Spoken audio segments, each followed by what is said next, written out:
Aided അധ്യാപകർക്ക് നിയമനം നൽകണമെന്ന ഹൈക്കോടതി വിധി സർക്കാർ അട്ടിമറിക്കുകയാണ്. വിവിധ എയ്ഡഡ് സ്കൂളുകളിലെ 104 അധ്യാപകർക്ക് നിയമനം നൽകണമെന്ന ഉത്തരവ് ഇതുവരെ നടപ്പാക്കിയില്ല.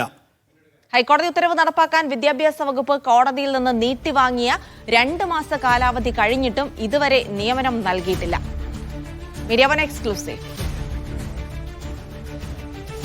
മുഹമ്മദ് അസ്ലം വിവരങ്ങൾ നൽകും. അസ്ലം, അങ്ങനെ എയ്ഡഡ് അധ്യാപകർക്ക് നിയമനം നൽകുന്ന കാര്യത്തിൽ ഒരു മെല്ലെപ്പോക്ക് സർക്കാരിന്റെ ഭാഗത്തുണ്ടാകുന്നു. നേരത്തെ തന്നെ അതിന് താല്പര്യമില്ലാത്തത് കൊണ്ട് തന്നെ 2 മാസം കോടതിയിൽ നിന്ന് നീട്ടി വാങ്ങി. ആ കാലാവധി കഴിഞ്ഞിട്ടും ഈ നിയമനത്തിനുള്ള നടപടികളൊന്നും ആകുന്നില്ല. നിലവിൽ 104 പേരാണ് ഈ നിയമനം കാത്തുകിടക്കുന്നത്. എന്താണ് സർക്കാരിന്റെ മെല്ലെപ്പോക്കിന് പിന്നിൽ? എന്ത് നടക്കും ഇനി ഇതിനകത്ത്? എന്താണ് സംഭവിക്കുന്നത് അസ്ലം? ഭിന്നശേഷി സംവരണവുമായി ബന്ധപ്പെട്ടൊരു നിയമക്കുരുക്ക് വന്നതിനെ തുടർന്ന് മൊത്തത്തിൽ തന്നെ എയ്ഡഡ് കോളേജിലെ അധ്യാപകരുടെ നിയമനങ്ങൾക്ക് അംഗീകാരം നൽകുന്ന സർക്കാർ നീട്ടിവെച്ചിരുന്നു. ഇതിനെ തുടർന്ന് പലരും ഹൈക്കോടതി സുപ്രീം കോടതിയിൽ ഹൈക്കോടതിയിലൊക്കെ പോയി.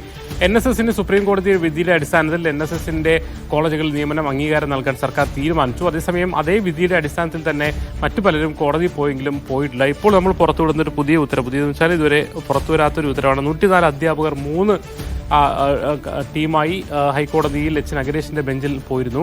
അതിൽ ഉത്തരവ് ഹൈക്കോടതി മുന്നോട്ട് വെച്ച ഉത്തരവ് എന്ന് പറയുന്നത് NSSന്റെ വിധിയുടെ അടിസ്ഥാനത്തിൽ തന്നെ, സുപ്രീം കോടതി വിധിയുടെ അടിസ്ഥാനത്തിൽ തന്നെ ഈ അധ്യാപകർക്ക് അവരെല്ലാം തന്നെ അംഗീകാരത്തിന് വേണ്ടിയുള്ള എല്ലാ രേഖകളും സമർപ്പിച്ചതും എല്ലാ നടപടിക്രമങ്ങളും പൂർത്തിയാക്കിയതാണ്. അവർക്ക് വേണ്ടി നൽകണം എന്നുള്ളതാണ്. അതിന് കൃത്യമായിട്ട് അതിൻ്റെ രീതി എന്ന് പറയുന്നത്, അതിൻ്റെ വേർഡിങ്സ് എന്ന് പറയുന്നത് തന്നെ is liable to be considered എന്നുള്ളതാണ്. അതായത് റീകൺസിഡർ ചെയ്യണം, നിർബന്ധമായും റീകൺസിഡർ ചെയ്യണം, നിയമനം നൽകണം എന്നൊരു രീതിയിൽ തന്നെയാണ് വിധി നൽകിയിരിക്കുന്നത്. ഈ വിധി നടപ്പാക്കുന്നത് സംബന്ധിച്ച് ഏപ്രിൽ 8-നാണ് ഈ വിധി വരുന്നത്, ഹൈക്കോടതി വിധി വരുന്നത്. ഇത് വീണ്ടും വൈകിയതിനെ തുടർന്ന് വീണ്ടും അധ്യാപകർ കോടതിയെ സമീപിക്കാൻ പോകുന്ന ഘട്ടത്തിലാണ് സർക്കാർ തന്നെ 2 മാസത്തെ സാവകാശം തേടി ഹൈക്കോടതി സമീപിച്ചിരുന്നു നിയമനം നൽകുന്നതിന്. അതും അനുവദിച്ചു. അതായത് ജൂൺ 8-ാം തീയതി ആ സാവകാശം 2 മാസം സാവകാശം നൽകി. ആ സാവകാശം ഓഗസ്റ്റ് 8-ന് പൂർത്തിയായി. ഇപ്പോൾ 1 മാസം ഒക്ടോബർ 6 ആവുന്നു. ഇതുവരെയായിട്ടും നിയമന നടപടിയിലേക്ക് പോയിട്ടില്ല.